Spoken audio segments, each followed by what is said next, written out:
Good morning friends, welcome to land garage. నేను మీ మధు. ఈరోజు మనము ఒక 2 కొత్త ప్రాపర్టీస్తో ఇక్కడికి వచ్చామండి. ఫస్ట్ ఒక ప్రాపర్టీస్ గురించి మాట్లాడుకుందాం. ఇది ఇండివిజువల్ హౌస్ అండి. మనకు మేడ్చల్ బస్ స్టాండ్కి ఆపోజిట్ మన వినాయక నగర్ రోడ్ నెంబర్ 1 అండి. మనకు ఎల్లమ్మ గుడికి దగ్గరలో వస్తుంది. ఇది వచ్చేసి నార్త్ ఈస్ట్ కార్నర్ 150 గజాలు అండి. నార్త్ ఈస్ట్ కార్నర్ 150 గజాలు. G+2 ప్లస్ పెంట్ హౌస్ ఉంది. ఇది G+2 ప్లస్ పెంట్ హౌస్ ఉంది. 100 గజాలలో మనకి ఇల్లు కట్టారు. ముంగట ఒక 50 గజాలు అనేది ముంగట ఎక్స్ట్రా ఉంది. అందులో ఒకటి రేకుల షెడ్ ఒకటి వేశారు. సెమీ కమర్షియల్ అని చెప్పుకోవచ్చు. ఈ రేకుల షెడ్ అనేది మనకు కమర్షియల్ గా పనిచేస్తుంది. దీనికి వచ్చేసి మనకు ప్రజెంట్ అయితే 30,000 రూపాయలు రెంట్ వస్తుంది. 30,000 రెంట్ వస్తుంది. దీని కాస్ట్ 1,20,00,000 చెప్తున్నారు. North east corner. దీని మైనస్ ఏంటంటే ఈశాన్యం తగ్గి ఉంటుంది కొద్దిగా. 1,20,00,000 రూపాయలు చెప్తున్నారు. స్లైసీ నెగోషియబుల్ ఉంటుంది. ఇది మంచి ఛాన్స్ ప్రాపర్టీ, చాలా అర్జెంట్ ఉంది. ఓనర్ కి చాలా అర్జెంట్ అమౌంట్ అవసరం ఉంది. ఇది అమ్మడం జరుగుతుందండి.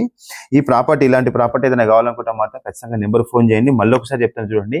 150 గజాలు, north east bus stand opposite, national హైవేకి జస్ట్ ఒక 200 మీటర్స్ డిస్టెన్స్ లో మాత్రమే ఉంది. ఇది ఎల్లమ్మ గుడి యువతలో వస్తుంది. ఇది వచ్చేసి మనకు 30,000 రెంట్ వస్తుంది.